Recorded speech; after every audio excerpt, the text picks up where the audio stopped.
My name is Paul Olson, and I'm here to help you become a branch acquisition manager and to get the training going.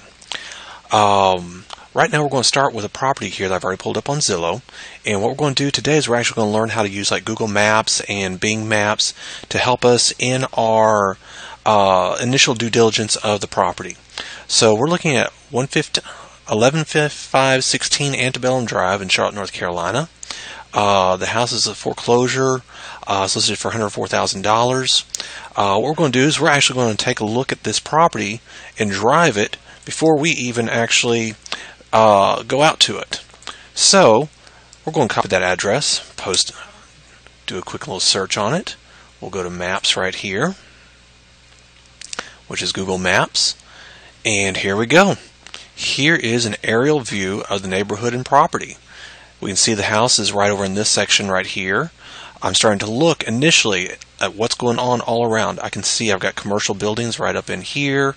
I can tell there's neighborhoods. I can see there's a major road over here with some more neighborhood. Looks like I got a major road here with a lot of commercial going on.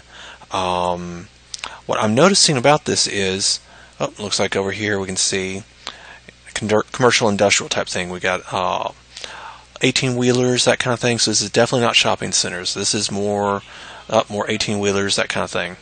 So I'm just paying close attention to that because that actually can play into the value and type of neighborhood that we're looking at.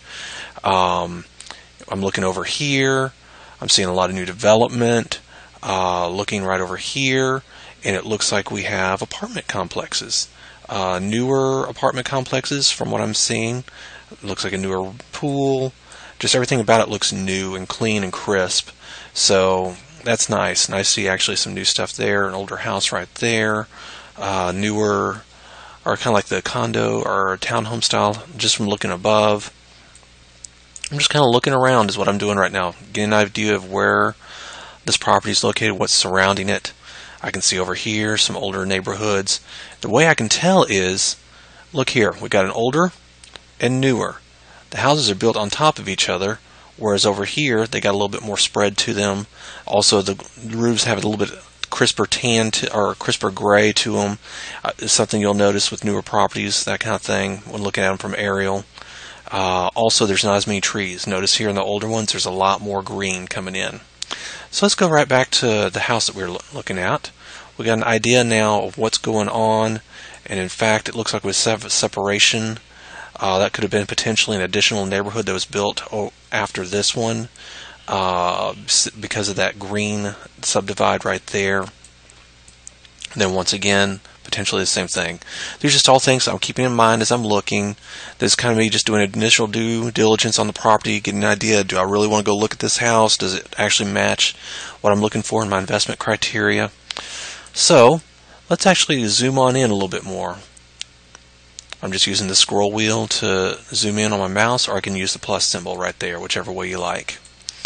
So I'm now looking at the area here.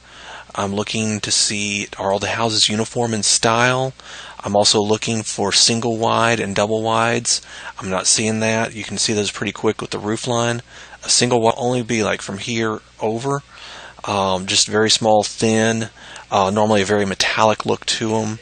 Double wides, they don't have any of the jut outs like that. They also are normally don't have any, as much of a pitch on the roof. They're very different, and you can definitely spot them pretty quick. As the more you do this, the more you'll catch on to what's going on. So I'm just looking. Looks like we're all uniform from start to finish here. So a few pools above ground, it looks like. Nice concrete driveways. Some bigger homes. So let's go ahead and actually go down and take a look street level. So I take this little man indicator. I can drop it right down. Anywhere that there's a blue line on the road is a place in Google that you can actually go to Street View. So I'm dropping it on the road, and there we go. There's our house right there. Sometimes Google uses approximations, so sometimes you got to be careful because where they drop that pin is not always where the property is. So be sure you're looking at the as much info as you can to make sure that that's actually matching up. But we can definitely tell it's the same yellow from over here. looking. It's definitely a nice area. Just do a spin around. See, I'm actually just taking my mouse and moving all around. Very similar houses. Very much a curb and gutter type neighborhood. The curb, gutter right there. So let's just take a drive. I'm just clicking around, seeing what's all around.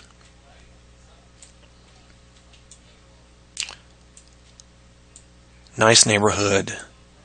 Looks like a first-time home buyer, maybe a rental neighborhood, or a combination thereof. More than likely a combination. I'm looking. See, somebody's actually walking their dog. That's good. It's one of those that when you see these types of neighborhoods, what you're looking for is people who just sitting out on the porch, that kind of thing, who look like they don't necessarily have a job. This is that type of thing that you're looking for. You're trying to see if people are actually working or if they're actually just kind of hanging around. If they're hanging around, it's more of a rental. If they're not too many people out, or if they're working on their yards and that kind of thing, that's more of a first-time home buyer with this type of neighborhood. Or owner-occ would be the other way of saying it. So there we go. We've actually taken a look. It looks like a great little area. People have been taking care of their yards, their landscape, and all that kind of stuff, so we're looking pretty good. Let's go ahead and take a look at this from another perspective. Let's go to Bing.com. Go to Maps.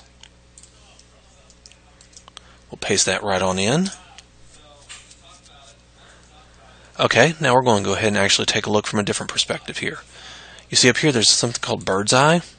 We want to click on that. Notice how we have a higher res image than we were with Google Maps. Let's go over here again. We can pull right back out. And notice how things are a little bit lower res, a lot more straight on top. This gives us kind of like we're a bird flying right on over. So I like this one just for the aerial stuff. It looks really good. Notice as we get in, it gets crisper and crisper. And notice, remember I talked about the industrial stuff? There it is over there. So let's move on in. Okay. So I'm zooming in. I want to take a look. Okay. So remember we just driven this whole area and all the houses look very similar. Now sometimes what happens is you'll see a house and you won't know what's behind it, but you're not necessarily sure from the straight overhead view what it is. It looks like maybe the tree is in the way. You just never know what it could be. So what we want to do is we actually want to use Bing for that to help us out. See, this right up here allows us to do a full 360 around the house. Notice we're actually looking around. We're looking at the roof lines. We're looking at the side of the house. This helps you actually spot out duplexes and stuff like that as well. We're looking some more. If it was a lot of duplexes in the area, by the way, I just made mention about that, you'll see a lot of double driveways. That's definitely very prevalent here in the Carolinas to see it that way. So that's something to look out for whenever you're going into a neighborhood like this. Is there a lot of duplexes or not? And a quick way to tell is double sidewalks going up to the house, double driveways, stuff like that.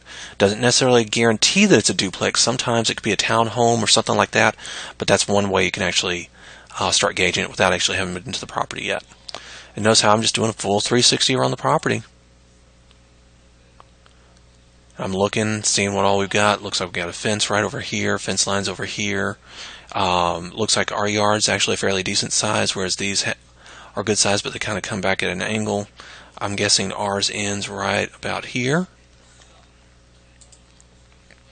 So there we go.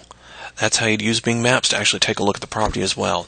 With Bing, unfortunately, there is no street view like there is on Google, but each one has their pros and cons. You'll learn how to use them both. It helps with different things like being able to see, like here's a pool over here, and it's above ground, because now we can actually see the 3 dimensions of it. Sometimes when you just have that overhead view, you can't actually tell if it's above ground or in ground. So this is one of the ways you can do that. But yeah, definitely start playing around with both Bing and Google, looking at properties that way. It's a great way to actually look at the house and look at the neighborhood before actually having been out there. So check it out.